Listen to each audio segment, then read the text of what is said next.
My name is Rives Matson. I am a designer. I work with currently Altimeter Group as well as doing jobs in other, science related projects and things like that. Example is like highly enriched, and that started back in like at I think it was in my undergrad, and yeah, from a project through N Square. And so I guess what I do is I'm kind of like an interpreter of a lot of very complex information. And what I do is through design, I make it accessible for people of all different audiences.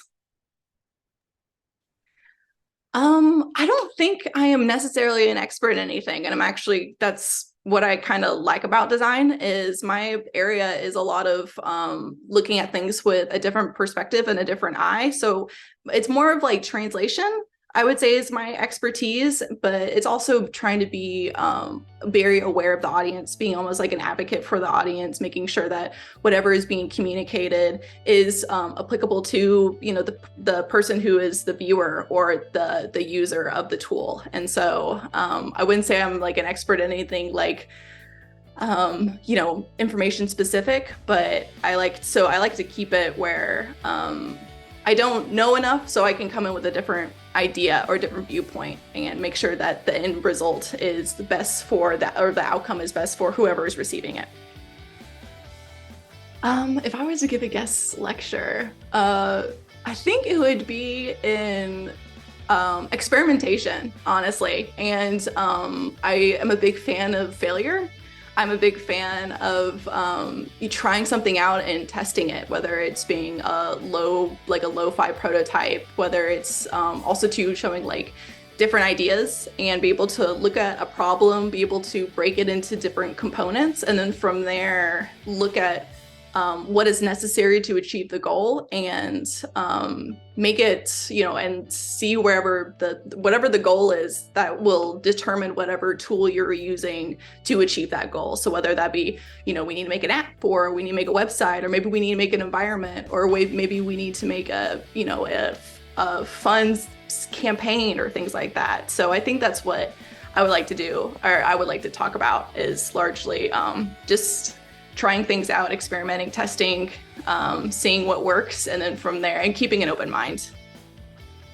It kind of found me in a way. I was in my undergrad, was great about, I studied in industrial design, which is a very kind of vague major. You can either do like products like phones, cars, and shoes. You can also kind of do systems. And that was something that my classes kind of skirted around. But it wasn't until spoke to my professor at the time, Tom Wise, and asked him, I was like, had an internship experience where it wasn't a good fit. It was largely, manufacturing and things. And I didn't get there wasn't a lot of room for exploration. And it was more of like, you need to do A, B, C, D. If I asked why, or could we do something else, that wasn't necessarily something that was generally accepted in that space. And so I remember going to Tom and being like, did I choose the wrong major? Is this something did I make a mistake? Is this something that, I should have, that will be forever my like career path from now on? And should I make some adjustments? And he was like, I think you should try something that's a little bit more atypical, or like a space that usually design isn't normally in. And so, or at least you can take a different, that allows flexibility for you to take different routes and stuff in it. And so that's when I got introduced to the nuclear space, which is something that I remember talking to him. I was like, I have no idea I have no background in nuclear stuff at all. Everything I know is from like high school history, which even then I wasn't the best at. And it was, I really enjoyed it because it's been both a learning experience for me in terms of just the history of it, the different applications, how it's not just this very like 1950s idea, that it actually branches and overlaps in a lot of different spaces. And for me, I like that. I like the complexity. I like the web of things, and putting design in it just kind of, it made sense because design also too is a web of things. It connects to a lot of different stuff. So in a way, it's almost like the bridge, or it could be a bridge, or it could mend the bridge, or things like that. It I'm not the best at speaking at it. I think that's why I lean into design, because I can just like show like this is the outcome and things like that. But it's it's been something that's been really exciting because there isn't a already determined answer. There isn't like a plus b equals c. It's we have, x7 for b. What could that be? Or let's like test out. And as we learn more, we can test, we can explore, and we can find solutions to stuff. And that can also too have a really positive outcome.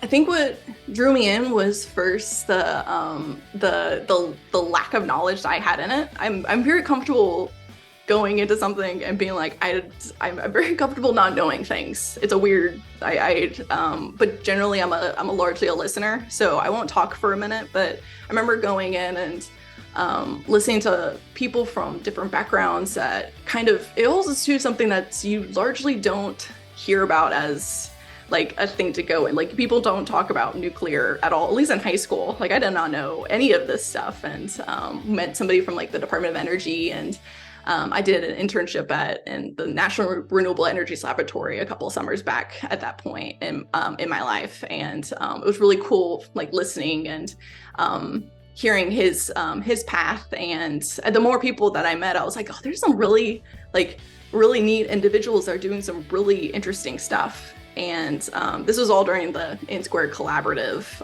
Cohort 2 was the one that's how I got introduced to like the team at Highland Ridge.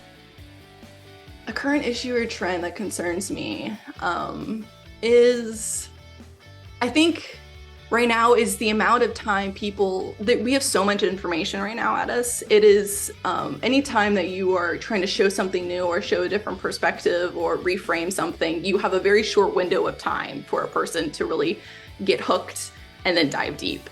And so a lot of so that's why I think design is really important in spaces of like education and spaces of science. Is is how can we frame this thing to have it connect with the person, like really in a very like emotional, or almost like just connect to them and like in the gut, or what they prioritize or things like that. That's where design can really have that immediate hook to bring them in and to do a deeper dive, and also show them like where they can make, after learning about something and learning how it does impact them, then it can, from there they can find out like how they can take agency on it. But I think that is one. And another one is like feeling of like utter of like not, the problem is so big that it's like, why even freaking try? Like, how is recycling one bottle going to make a difference in like the Pacific trash islands and things like that? So I think it's important to communicate hope all the time. Like, it's like, it can make a change. There are, if we allow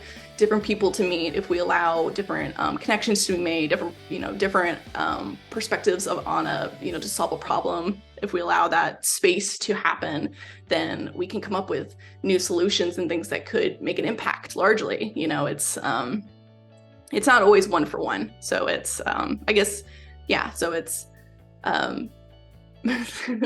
trying to work around an existential crisis and trying to, hook people in.